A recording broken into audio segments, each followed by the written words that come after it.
A warning to our listeners, this episode contains strong language. In 2011, Yelena Lecic was at her office in London when her phone buzzed. My friend texted me, said, Yelena, I believe there's your picture, there's an article with your picture in Guardian Online. And I was like, yeah, right. I didn't think much of it. It must be somebody, looks like me. So no, it is you. I was at work, so I said, okay, I'm going to look at it later. And then I got another text. It said, Yelena, there's an article. You should check this out. It is your picture. And that kind of prompted me to have a look. I did go online, and yes, there was a picture that I recognized. You might remember this picture. It's striking. The woman has chin-length hair, an elegant neck, and a mole just above her left eyebrow. She's smiling shyly and glancing down. She's beautiful. The picture was taken in Paris for my birthday. I think it was a year or a couple of years before. The headline reads, Syrian blogger Amina Abdallah kidnapped by armed men. And I was like, oh my God, what's going on?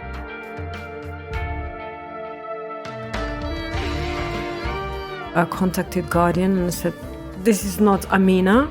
I have nothing to do with the Syrian uprising or with this person that's apparently been abducted and nobody knows where she is.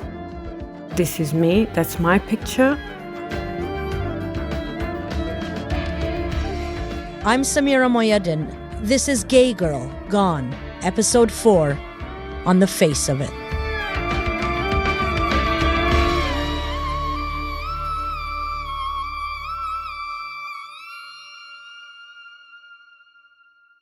So my name is Yelena Lecic. I'm a Croatian citizen with residence in UK, so London's my home.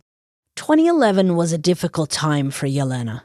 I was still recovering after a road accident. Yelena had badly injured her legs in a car crash and was recovering for 2.5 years. To quote Shakespeare, when sorrows come, they come not single spies, but in battalions. Because just as Yelena is getting back to work, her family is struck with another tragedy. My dad was diagnosed with cancer, so he was terminally ill. So that was kind of happening at the same time, me trying to get back to normality and dad being ill. It was quite difficult because I couldn't fully travel at the time because my legs were affected. And then Yelena sees her photo in The Guardian. I just thought, oh my God, is the universe telling me something? So yeah, I was totally unprepared. So Yelena calls The Guardian to ask them to take the photo of her down, but they don't believe her straight away. She might be a supporter of the Syrian regime or something. So they tell her they won't take the photo down until they've verified her claim. This can be, I would imagine, fairly quickly verified. But as the minutes tick by and nothing happens, Yelena calls the Press Complaints Commission. Finally, 3 hours after Yelena's call, The Guardian removes the photo. They took down that picture and replaced with another picture of me. It's like a slap in the face. It's like, okay, we'll take that picture, but we're going to take another one that we haven't verified. And can't you see that's me still? The Guardian leaves the second photo of Yelena up for more than a day. For Yelena, it feels like an eternity. Meanwhile, the news of Amina's abduction and Yelena's photo is spreading around the world. It just happened so quickly. The news just kind of exploded. It was all over the place. It was on the news, in the newspapers. That story was obviously covered in Croatia as well. I didn't want my parents, my family to be obviously disturbed. I was a bit worried, I was upset, I didn't know what are my rights, what I'm supposed to do, who to notify. I spoke to somebody and they advised me to get a publicist because I was start engaging with the media. So that's what I did. I got a publicist who arranged interview on the Newsnight with BBC, which was a live program. So I was, oh my God, like I've never been on a live TV. It was a big deal. I mean, they got a limo, somebody came to pick me up.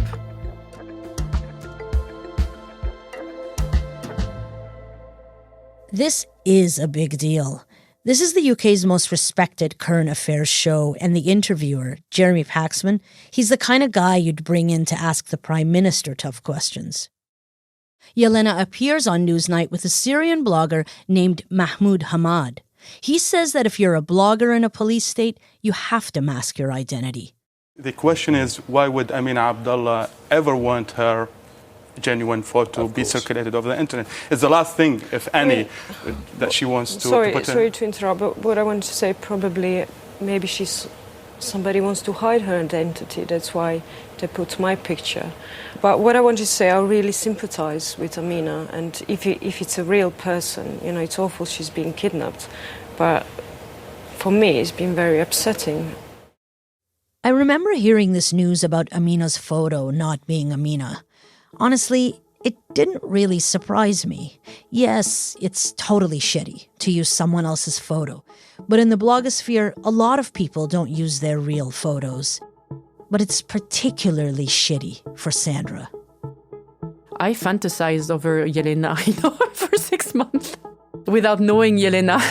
So that was strange. And I remember trying to reach out to Yelena at that moment and saying, look, I'm very sorry. I'm guessing you must be very troubled and in shock. And on my end, I'm living through that experience as well. But yeah. Did she respond? She never responded.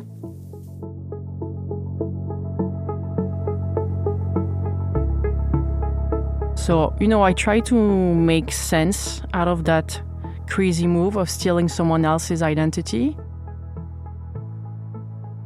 It was like the war was still rushing in Syria. She could really have stolen Yenela's picture to protect her identity.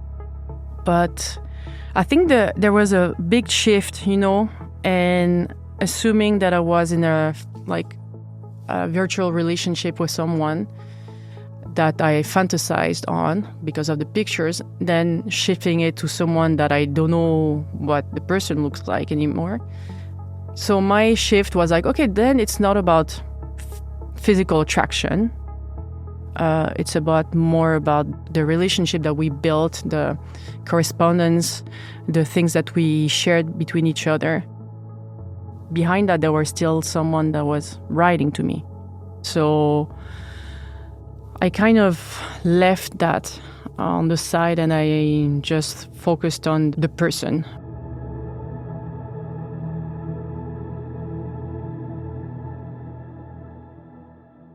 And so it was somewhere around this time that I reached out to The Guardian because no one else had talked to Amina in person. NPR's Andy Carvin is still investigating any lead he can. Maybe The Guardian can tell him more.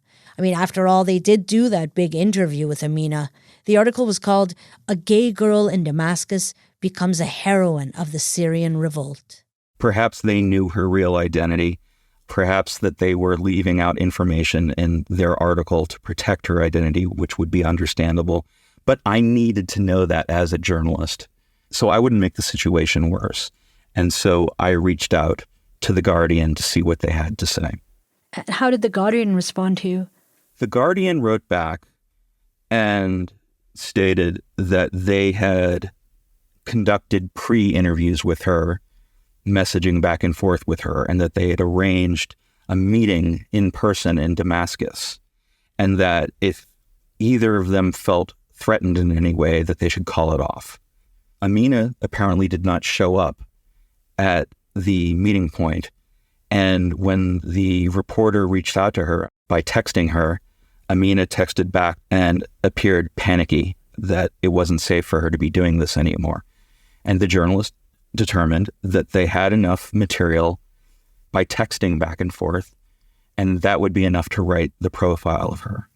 So all of the quotes presented in the article had come to the journalist by texting, and none of them had been communicated face-to-face despite the fact that the article had given the impression that the journalist met Amina in person. If even The Guardian was now acknowledging that they hadn't interviewed her in person, something was going on here, and whatever it was, Amina wasn't who she said she was. And there's one thing The Guardian says that really gets Andy's attention. The Guardian had also noted that when they first planned to interview her in person, Amina told them to rely on that same photo to recognize her. In other words, Amina told The Guardian to use the photo of Jelena Licic to identify her. That could only mean one thing: that Amina never intended to show up in the first place, and that Amina never intended to reveal her true identity to The Guardian.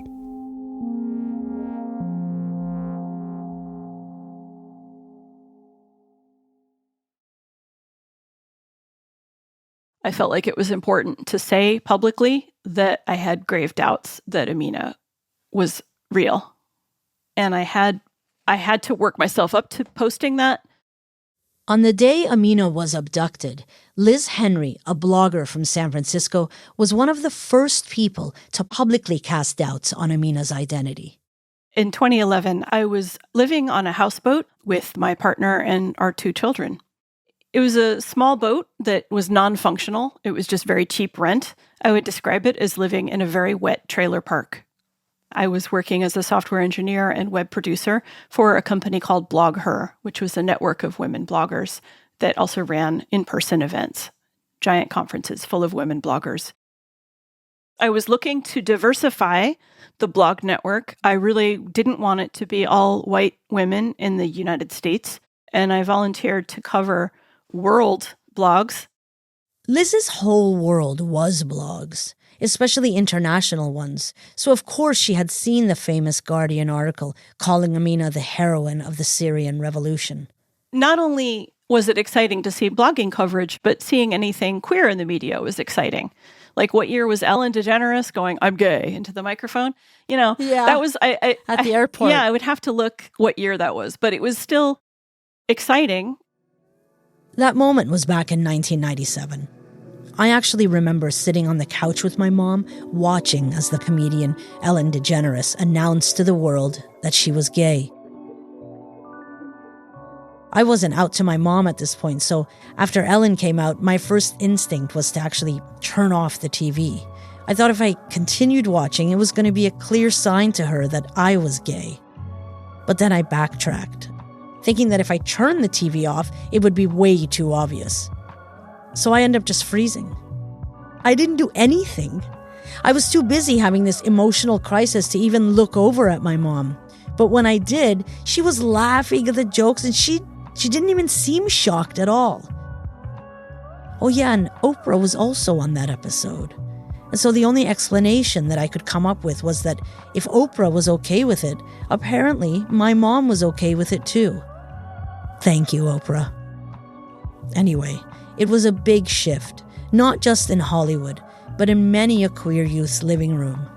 For me, as a queer activist, I come out of that background where it's important just to get our stories there at all, or any kind of representation. And to me, that's what Amina was, a representative, an ambassador for us queer Middle Easterners. She was the one who was getting our story out there. How did you feel when you first heard she was abducted? I was upset. I was just like, oh no, one of ours, someone who's bravely writing, is facing like the ultimate, really just like people's worst fear, like the horrible knock on the door or being like shoved into a van. So I was appalled. I was like, she's in detention. She's probably being tortured or something. God knows what's happening to her. So it felt like an emergency. I remember coming to work in the office at BlogHer and being like, hey guys, like there's a movement now for free Amina and we should cover it. Like we should write about it and help that effort. And is that the feeling that was in the office? Like all hands on deck, let's go? There was definitely a playbook of when someone is detained or there's like some human rights issue and it's a journalist or a writer that we know about, there's like things we can do. We can contact the State Department. We can start having articles. We can have petitions and things. You know, we're trying to create some kind of pressure to release someone. Liz starts by reading everything that Amina's ever written and shared online. So I went reading everything that I could find and realized that all of the articles online only referenced her blog as a reference point. There was no other evidence of her existence, and no one had met her. Something is fishy. Liz finds an older blog that predates Gay Girl in Damascus. Amina wrote it all the way back in 2007. She wrote about writing a fictionalized novel about her life.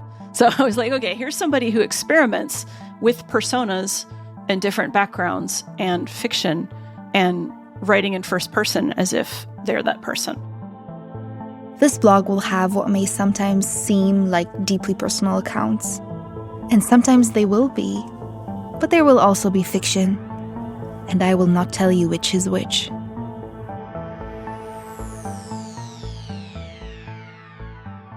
As Liz continues reading and unraveling all of Amina's blog posts, she finds they are all perfect narratives.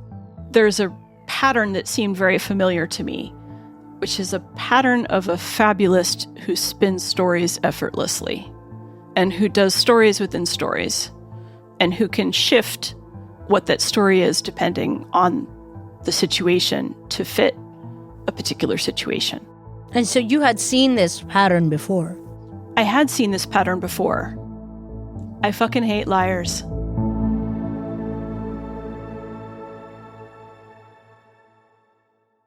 And was that one of the things that was sort of spurring you on? Like, I want to get to the root of this. I want to know who this is.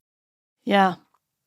Lying fundamentally harms the fabric of society. I mean, I know we can all think of a situation where we do a white lie or we glide over something or we do a lie of omission. But lying often is just, it harms the trust that people can have in each other. And it is a risk to good things happening.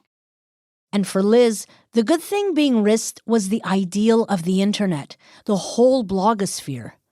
I feel strongly about participation in public intellectual life. And to me, the internet in general, not just blogging, but the net provides a place where we have unfiltered access to the means of cultural production and distribution. So that means I don't have to get an editor to approve what I'm writing. I don't have anyone telling me our advertisers don't want you to write about abortion. You know, there's no one to say, take the gay out of your novel. I can just tell whatever stories I have to tell. As we know now, that can sometimes go wildly off the rails in various ways.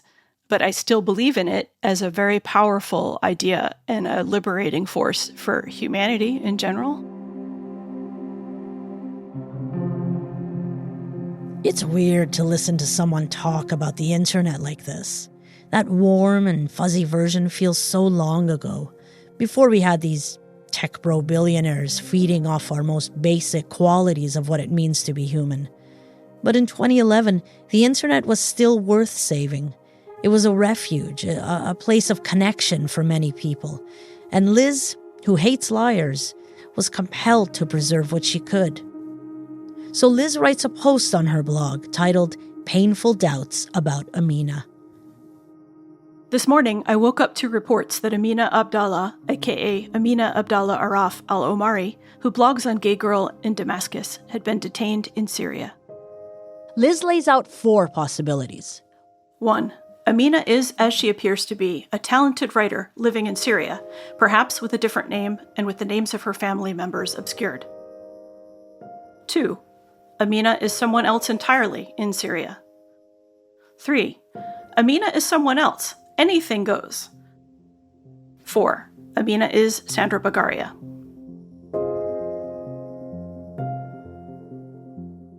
I was immediately suspicious of Sandra Bagaria. She was one of the top candidates of who created the hoax, just from my first thinking through who could have done this, right? I quickly dispelled that from talking with her. We did a face-to-face chat. You know, she had a kind of an identity that I could find pretty quickly. I didn't think she was capable of it or motivated by it. She wasn't seeking fame in a certain way. You know, the whole thing was embarrassing for her, but she was a very civic-minded person that wanted to save this person if they were actually in trouble. Conspiracy theories about Amina started circulating. Is she a member of the security services herself? Is she an Israeli Mossad agent trying to infiltrate the regime? Is she working for someone else? Is she even a she? People had all sorts of crazy ideas of who she might be and what her actual intent was. But more and more people were beginning to take the position that Amina simply was not a blogger who was now under arrest, and that there was something else going on here that was much more complex and much more troubling, and we had to get to the bottom of it.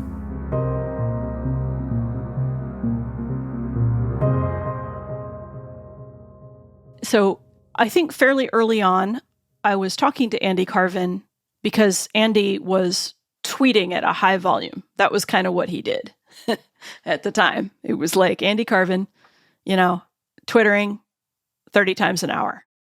It seemed pretty clear that I wasn't going to solve this mystery on my own. But fortunately, this was a community of individuals who wanted to support each other's investigation. We had our crew of people at NPR working on the case. Over at the Washington Post, Elizabeth Flock and Melissa Bell were investigating and finding all sorts of important leads. Meanwhile, you had bloggers over at Electronic Intifada. You had researchers and activists who focused on internet identity, like Liz Henry, who were trying to figure out this whodunit. But in this case, it wasn't a whodunit. It was a who is it?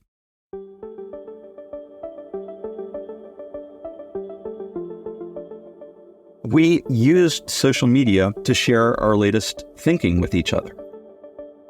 As we started pulling together leads, it became clear that Amina had been online for a number of years, and before she became a blogger, she had been active on a number of email discussion lists. I managed to get a hold of a couple of people who were active with her on those lists, and they just began to raise further doubts. The person who introduced me to this email discussion list suggested that I join an even smaller list that they had been on at one point in time.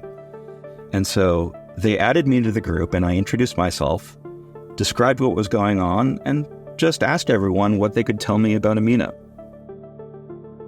They seemed to have more awareness of who she was for a longer period of time than anyone else. And then all of a sudden it disappeared.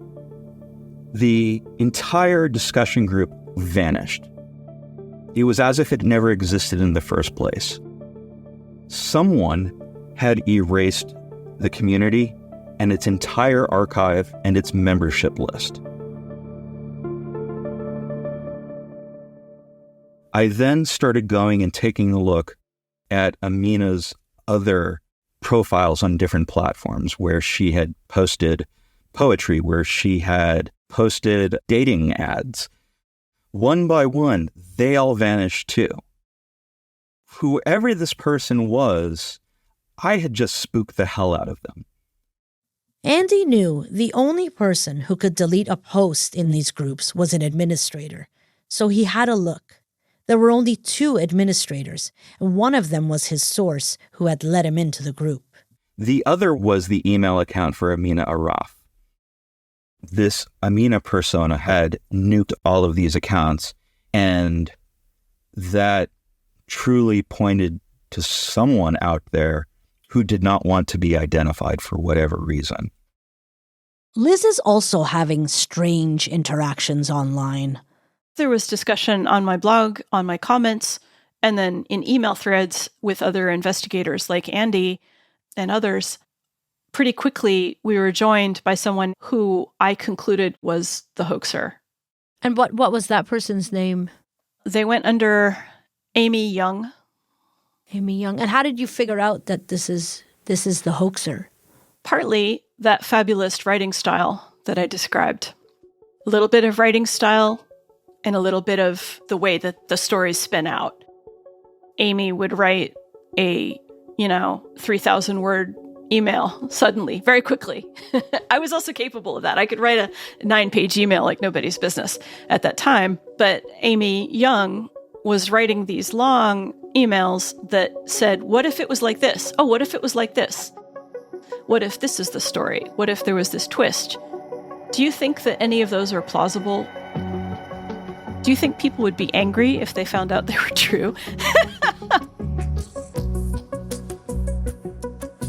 She was spinning multiple possible stories of who Amina could be, why we couldn't find Amina, how Amina might be actually in Syria but disguising their identity a further layer.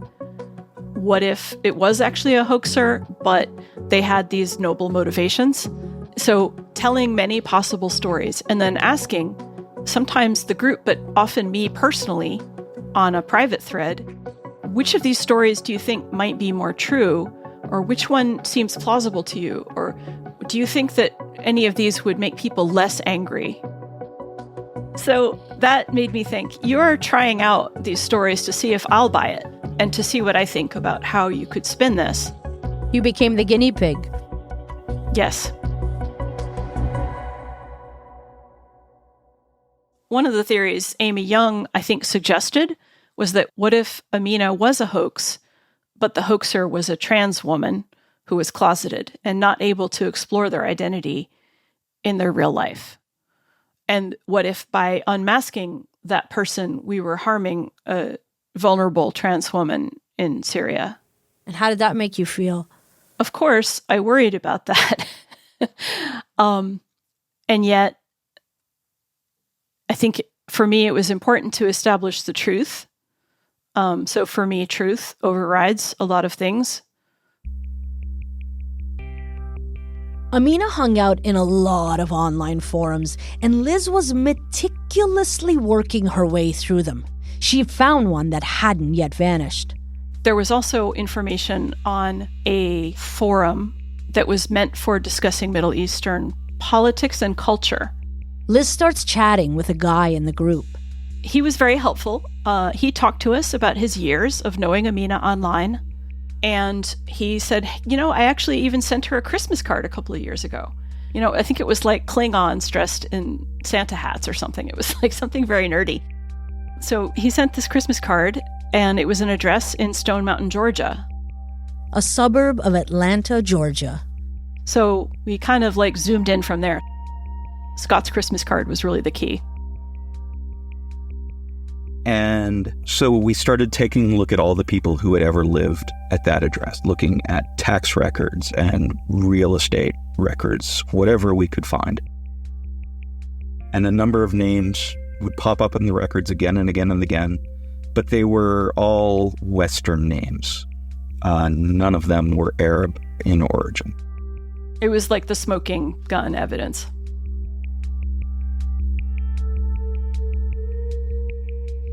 And then Liz gets approached by someone named Paula Brooks, the US-based editor of that website, Let's Get Real. Amina wrote for Let's Get Real. Paula tells Liz that she has a record of all the times Amina logged into their system. If you're logging into something, often your IP address, like the source of your internet connection, may have location data associated.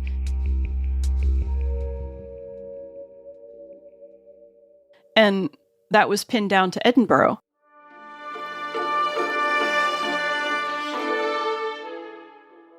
So an IP address in Edinburgh, in Scotland, but a mailing address in Stone Mountain, Georgia? And then there's a breakthrough. And the first to make the connection is Electronic Intifada, a pro-Palestinian publication that's joined the chase. They were also looking at those Georgia real estate records and found that someone listed as an owner of the property is now living in Edinburgh, Scotland. His name is Tom McMaster.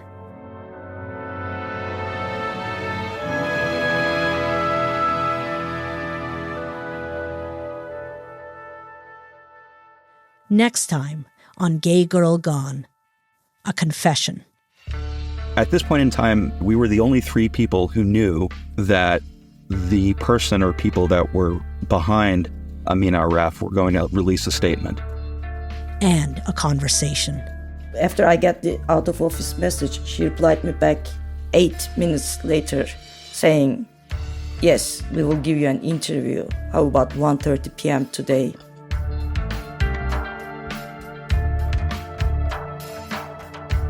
Gay Girl Gone was written and produced by me, Samira Mohyeddin, Brenna Daldorf, and executive producer Peggy Sutton. Sound design and mixing by Jeff Empman. Original music by Reza Moghaddas. Amina's blog posts are read by Tracy Rahi.